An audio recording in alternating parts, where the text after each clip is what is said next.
please let me welcome Claudia Hammond. Hi, it's really, really nice to be here today, and the very first piece I did about psychology on the radio was when I was working in local radio and was working for Radio Sussex.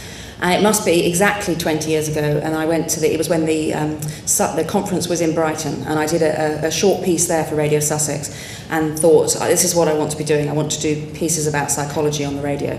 And it then took, a longer time to get to do that all the time, but I really like it now that things have come together. And also thank you very much to the people who voted for me for this award, because it's really nice that even though what I do is very much aimed at a general audience, it's really nice that psychologists don't hate it. So it's very nice that people voted for me. So thank you very much for that. And thank you everyone who keeps doing such interesting research that I can then talk about, because if you weren't doing lots of interesting research, I wouldn't be able to go around talking about it and doing programs about it. And it's something that's so fascinating to me. What I'm going to do today is to talk about a whole range of work on time perception. And so this was the public lecture that I gave yesterday to a public audience. And so I realised that there's probably people here in this audience who study time perception all the time who know far more about it, so forgive me for that. But I got interested in time because I wrote a book about emotions and noticed that a lot of research seemed to come up which was linking emotions and time perception, and I got interested in how we conceive of ideas of the future and how we hold ideas of the future in mind, and was thinking about, this was something I wanted to do more in depth, and was thinking about writing a book on conceptions of the future, and then decided to make it broader and to make it be about time more generally instead. I've realised time's quite a big topic, and as well as being the most used noun in the English language, so it's also been quite a challenge writing sentences that don't keep using the word time all the time because we use it so much. So I've written this book called Time Warped, which comes out in a couple of weeks' time, and I thought I'd talk about some of the interesting psychological research I've discovered from there. And I decided to make it technologically ambitious just to try out the facilities here as well. So we'll see whether this works. Well, we need to leave that report from Gavin Hewitt. We can see live pictures here. We've been receiving reports of the release of Alan Johnston, the BBC's Gaza correspondent, who's been held in Gaza since March the 12th. We saw pictures there of him coming out of a building. We're trying to get confirmation of where these pictures are coming from. There have been unconfirmed reports up until now on the news wires from various news agencies saying that Alan Johnston had been released, and there we have live pictures seeing him coming out surrounded by men, heavily armed men, coming out of a building there. Now, I don't know if you remember that, but that was the moment, as it says, at 2:04 in the morning there, when they got the first pictures confirming that Alan Johnston, the BBC journalist who was held hostage for 4 months, had been released. This was a moment of great celebration for those of us working in the BBC that he was free, but also his experience illustrates a lot of different interesting points about time perception and things that can happen to your subjective experience of time. I wonder if you remember what year that was, how long ago you think that was, and that's something I'll come back to later on. So be thinking when you think it was that he was released. I'll give you a clue that it was July the 4th, but what year was it? But Alan Johnston experienced, while he was being kidnapped, that very common experience that people describe if they're very, very frightened and very frightened for their lives, of time slowing right down, of that subjective experience of time absolutely stretching out, and of people thinking of all sorts of things. And so he said as he was captured at gunpoint and forced into a car, which must have happened very, very quickly. But in fact, he said it seemed like absolutely forever, and he was able to think. He'd worked in Gaza for a long time, so he thought about the possibility of being kidnapped before. And he was able to think to himself, this is what it's like being kidnapped, I'm now experiencing this. But it seemed to stretch out and stretch out. Then they took him to a room where they held him for the next 4 months, but obviously he didn't know it was going to be 4 months. And he said that he became completely obsessed with time, as you might expect, and thinking about time because he had nothing at all to do. At the beginning, he didn't have a radio or anything. He never had a pen and paper throughout. So he had just this room with a plastic chair in it and nothing else to do. And so he would say that time went unbelievably slowly, as you might expect. all the time, and that he would says if people want to imagine what it's like, imagine clearing a room completely in your house and putting just one plastic chair in it, sitting on that chair for 2 hours, then sitting there for another 3 hours, having a little wander about, then sitting there for another 3 hours, and it's still another 4 or 5 hours before you can go to sleep. And he used to try to go to bed as late as possible. He used to try and stay up till 3 in the hope of waking up late next day and feeling that at least some time had passed by and that he'd missed a bit of the next day.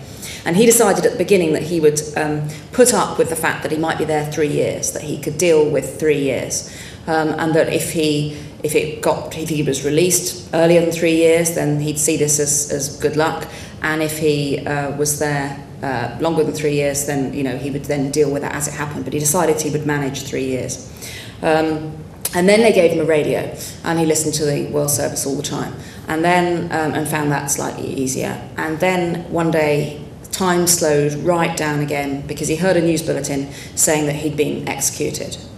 And he thought that perhaps the PR machine of his kidnappers had got ahead of the executive and that this must be what they were going to do that night. And not surprisingly, time slowed right down for him that night and was the slowest of all. And he was then, in the end, 4 months, after 4 months, he was released, and there he is now that he's fine today. He became very popular actually amongst some of the ladies in the BBC with his very blue eyes there, became quite a slight hero. But he is very, very modest about his experiences, and think that compared with the hostages in Beirut, say, who were there for 4 years, that 4 months only counted as a kind of mini break rather than a long time. But he was determined that he would change his perception of time forever as a result of this, and that he would never be impatient again with things that didn't matter.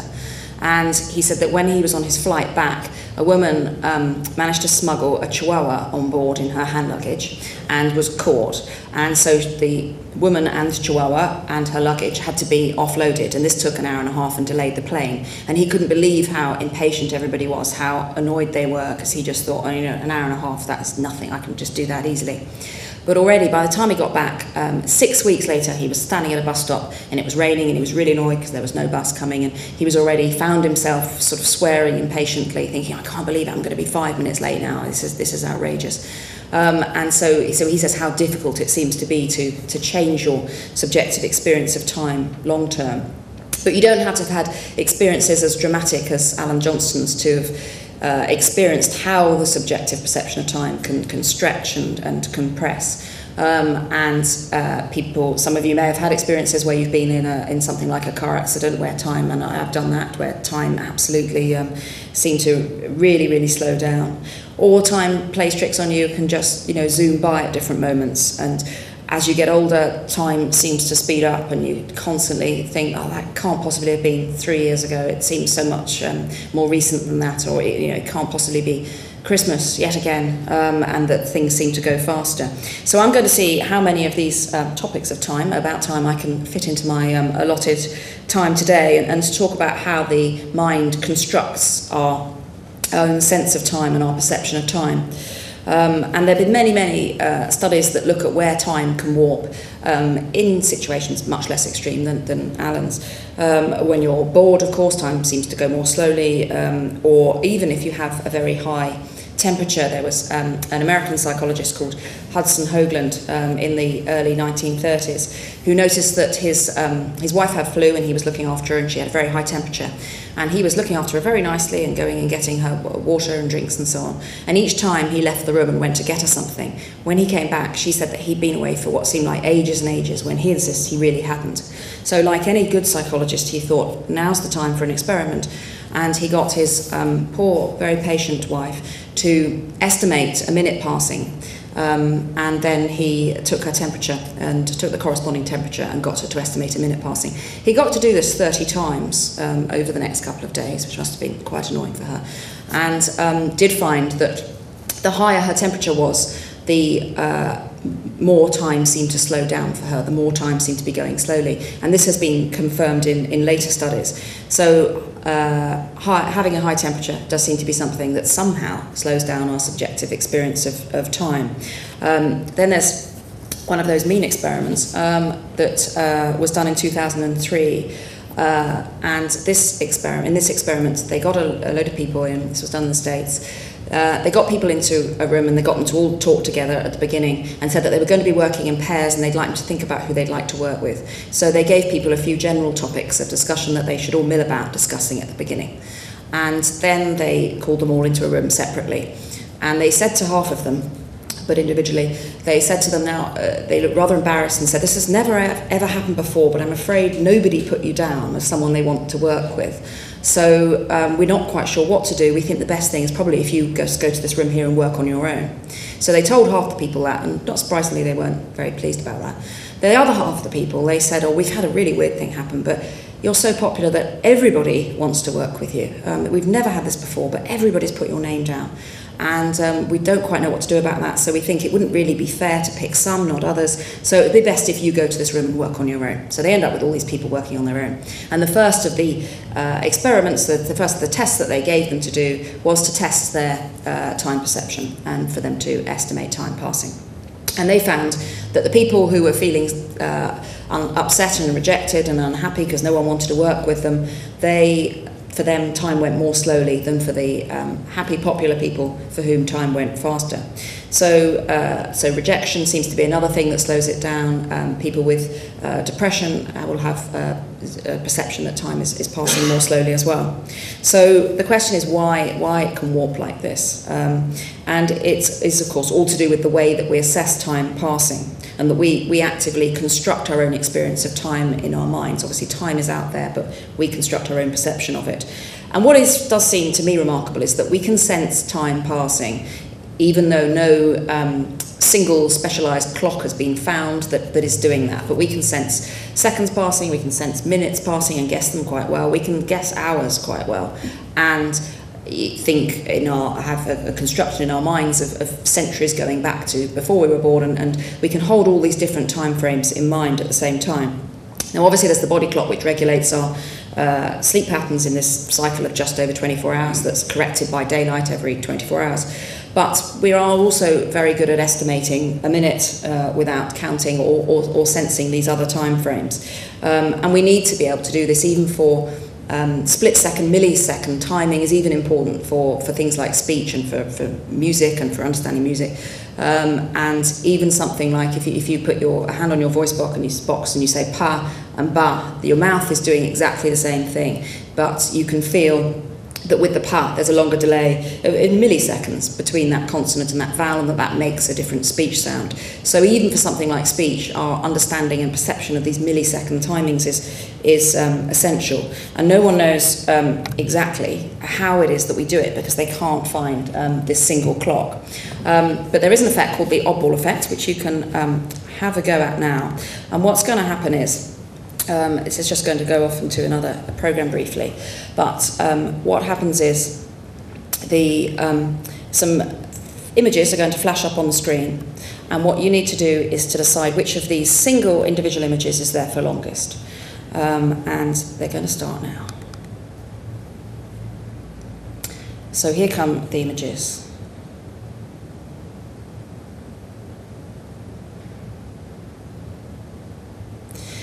And so it could have been the giraffe, it could have just one giraffe, it could have been the mango, or it could have been neither. Who thinks it was the giraffe that was there for longest, an individual giraffe there for longest?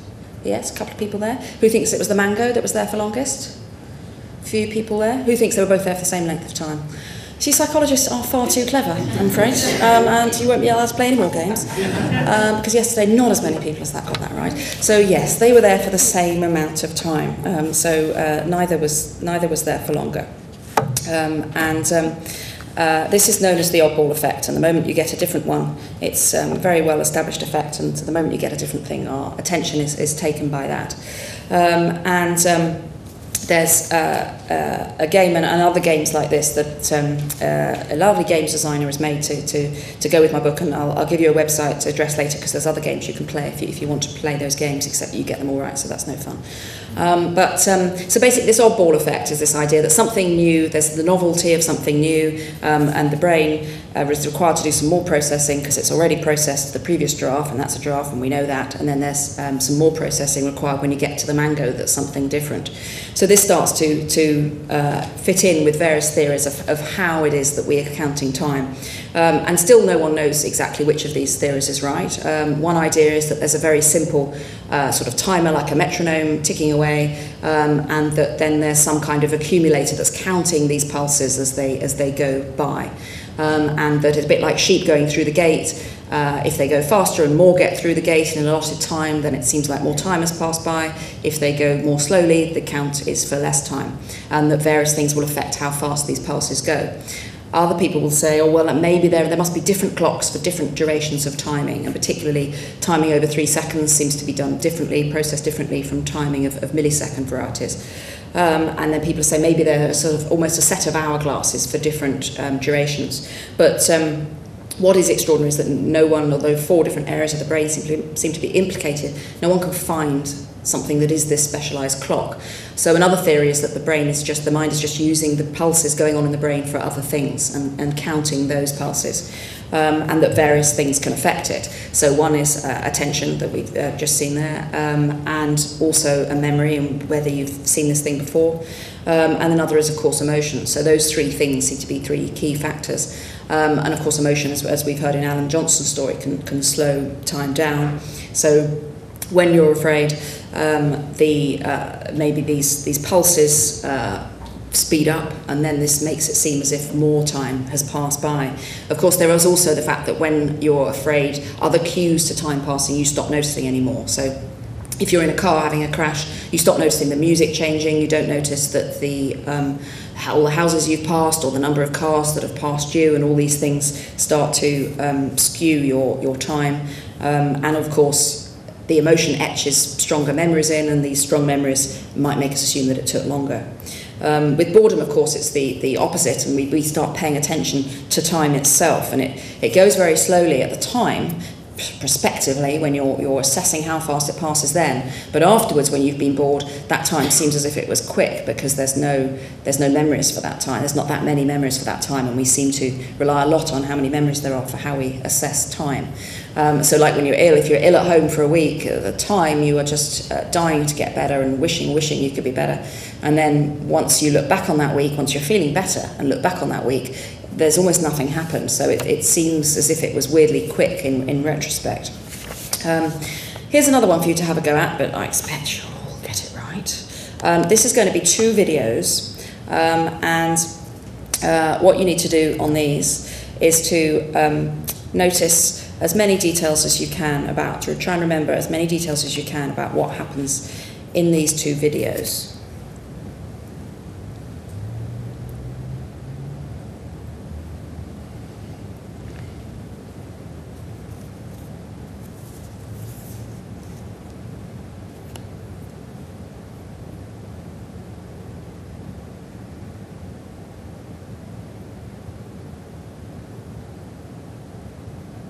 Okay, so those are the videos. So which of these clips do you think was shown for the longest? Who thinks the fence was shown for the longest? Who thinks the skaters were shown for the longest? Yes, quite a few people there. Who thinks neither? Yes, so the answer again is neither. So they're shown for the same amount of time, but of course there's much more going on in the skaters, there's much more to absorb you. And if you do this, if you show people a painting that's a really busy painting like a Bruegel, and you compare it with a Mondrian or something like that that's got that seems much simpler with fewer details to look at, then people will tend to think that the other one was shown for longest, that the one with the details was shown for longest. Again, showing how memory seems to be involved in our assessment of time. And this is one of the reasons why when you're walking somewhere new, on the way there it seems like quite a long way to finding this person's house. On the way back the walk seems much quicker, because it's already familiar to you, and that changes your perception of time, because time is so tied up with memories. But of course it's not just the seconds and the minutes that we can keep hold of. We can conceptualize ideas of centuries where we weren't even alive in the past and into the future, and we can hold all these in mind. And there's been some work on how it is we hold these things in mind. And some people, about 1 in 5 people, seems to visualize time in front of them or around them and somehow see time laid out in space. And some people will say this is a type of synesthesia, this is time-space synesthesia.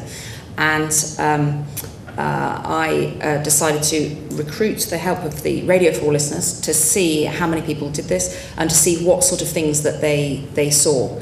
And I got people to send in, and some sent in pictures, to send in descriptions of how they saw time. And it was interesting because lots of them said that they'd never, they either thought everyone did this, so they'd never mentioned it to anyone, or they thought that no one else did it because they had mentioned it to someone who thought it was odd, and so they assumed no one else did it and never spoke about that again.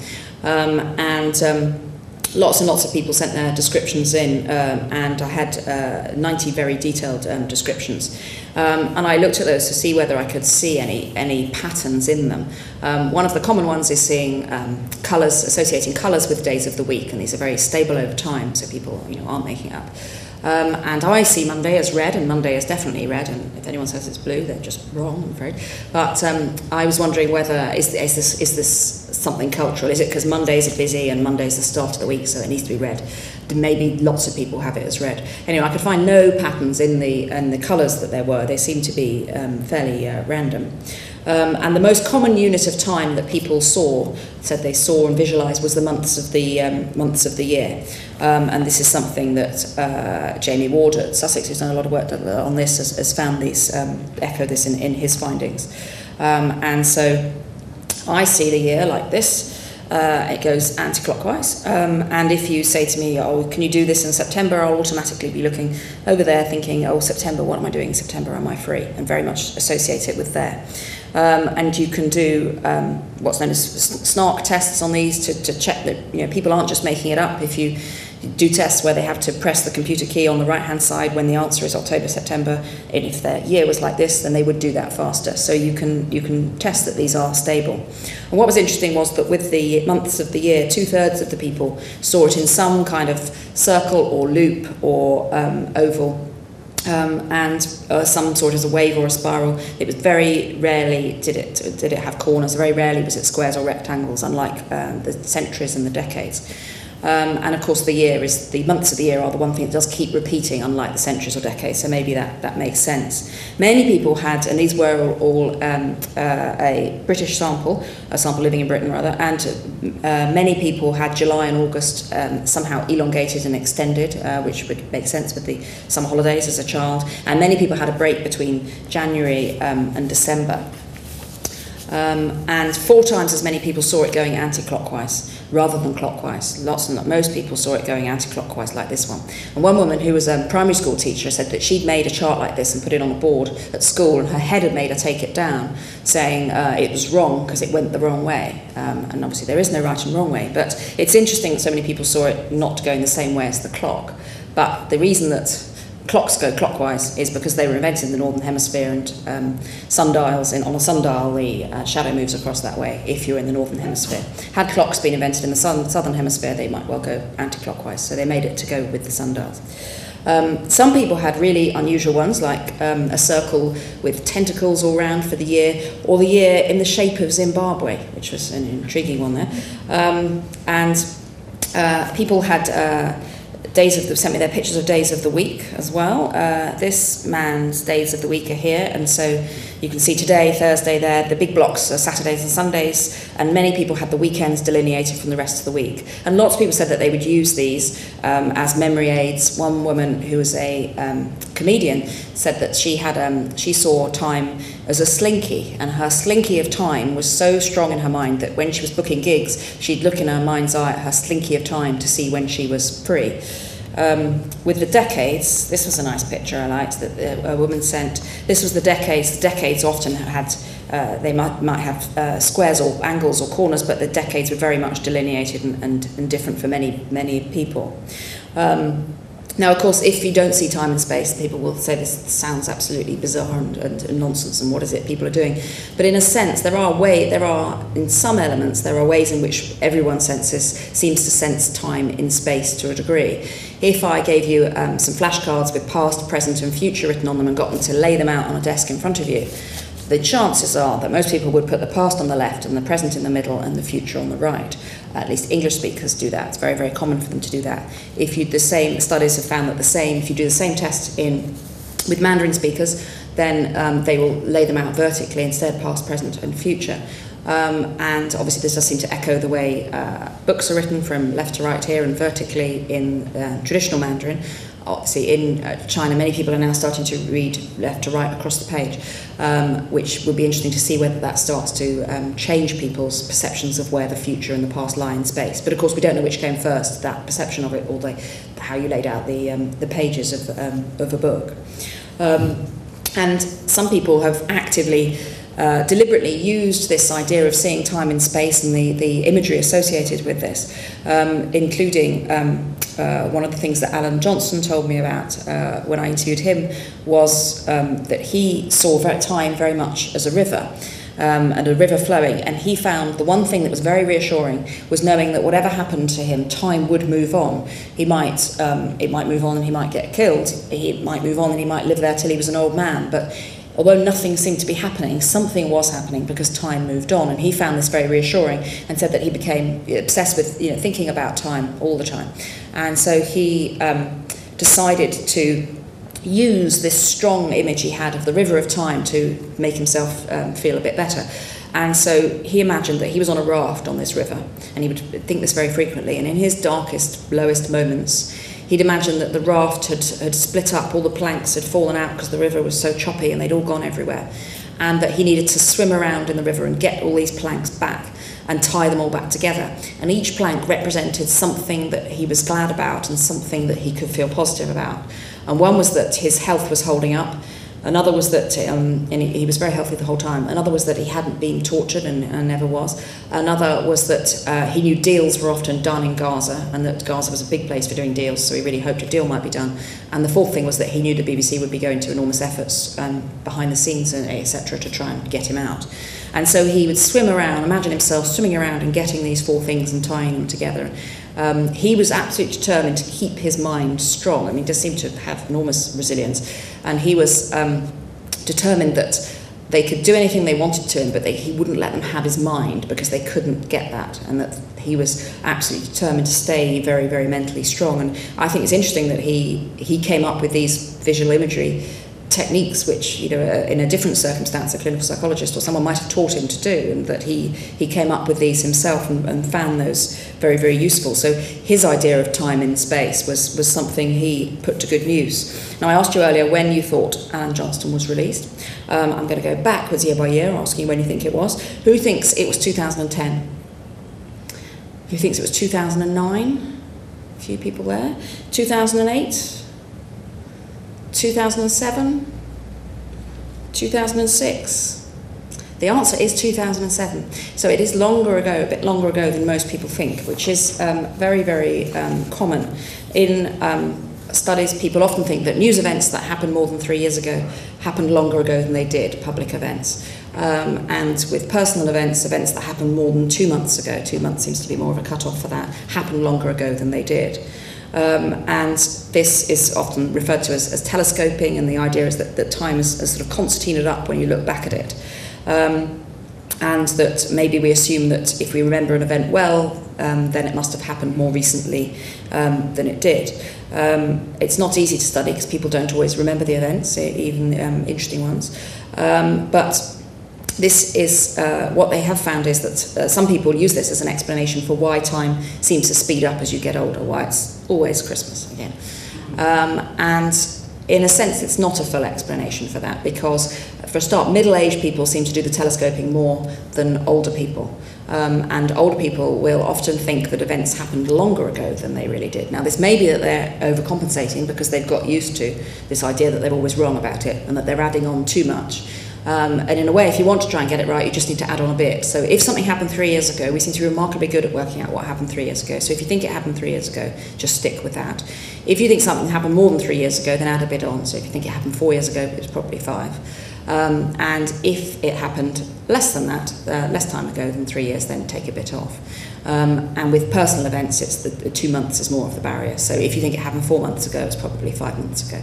And so it's, and this is something which can affect, all sorts of things like answers to surveys, and surveys which can then impact on public policy. Because if you ask people when they went last use their swimming pool, many people with their public swimming pool say, people will often telescope time, and they'll often say, oh yeah, yes, I used it in the last 6 months, definitely, when in fact it was actually 9 months, or possibly 4 years ago, that they actually did use it, but they will often say that they did. So this is one explanation that often gets given for why time speeds up as you get older, but it's not the full explanation. Another that people often say is they say, oh, I know why time speeds up, I know. It's because of the proportionality effect. So this is the idea which was first proposed back in 1877 and then taken up by Vladimir Nabokov and so on, and lots of people has been a popular idea with many people, that a year when you're 8 is only an 1/8 of your life, a year when you're 40 is a 40th of your life, and therefore it will seem as if it goes faster. The problem with this is that most people report it's not the actual days that go fast, it's not that days whiz by when you're 40, it's that it's the end of the week quite quickly, or the end of the weekend, or the end of another month's gone by, or another year. And that's what surprises people, that the actual days aren't whizzing by in the same way. And that if for a 40-year-old, one day is 1/14,000th of your life, which means it should just go by like that, and at the time it doesn't. So that is more of a description of what's going on rather than an explanation of what's actually happening. Let's try a few of these. You can just think of the answers in your own mind to these. When the explosion at the Chernobyl nuclear power plant was? The answer is April 1986. It's a very long time ago. Michael Jackson dying. You see, I think that seems like about 2 years ago, but that was 2009. Hurricane Katrina strikes New Orleans, August 2005. So you may have found some of those are longer ago than you thought you were. But this doesn't seem to give a whole explanation for time speeding up, and neither does the proportionality theory. Another reason people will suggest is the reminiscence bump, that between the ages of 15 and 25 we remember more things, particularly personal events in the 15 to 20 bit and public events in the 20 to 25 bit. And that maybe time seems to go faster as you get older because there are fewer of these novel events, and they're not etched so strongly in the memory, and the time between 15 and 25 is a great time for firsts of all kinds, so there might be fewer new activities as you get older. And I think that is part of it, but not the whole picture. I think it's also is due to what I've called the holiday paradox. I was mentioning before about how if you go on holiday and it seems to a new place and you're very busy and looking around at everything, and the days seem to go very fast because you're having fun and you're absorbed and it's all new. So the days seem to go fast, and then when you get back, even after just a weekend or a week of being somewhere new, then looking back, you think, well, it seems like I was away for ages. How can it possibly be all that time? It seems like ages ago. And it's something we don't get used to, and that people will remark upon every single time they go on holiday. And it seems that I think the reason we do this is that we're looking at time in two ways all the time. And if you look at the studies that people have done on even much shorter time frames, sometimes their perspective, where they're asking people, how's time passing now? Guess when 3 minutes has gone from now. Sometimes they just give them a time frame and are saying, how long do you think that was? So looking back. So we're constantly trying to assess time prospectively, what's happening now, is this fun, is it not? And retrospectively. And so it's when there's a mismatch between those things that time feels as if it's warped and feels as if it's strange. And the holidays are one of those situations. And another seems to be getting older, because the days seem to still go at the same speed.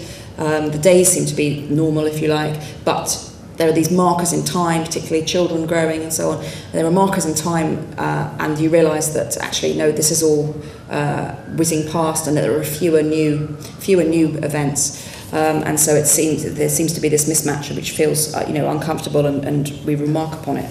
So if you want to stop life seeming like it's speeding up, if you want to stop the years speeding up, the research would suggest that what you need to do is to recreate the holiday paradox, but in your everyday life. Now, obviously, that's quite difficult because there's quite a lot of routine things that you have to do in everyday life, and you can't go on holiday every day, unfortunately.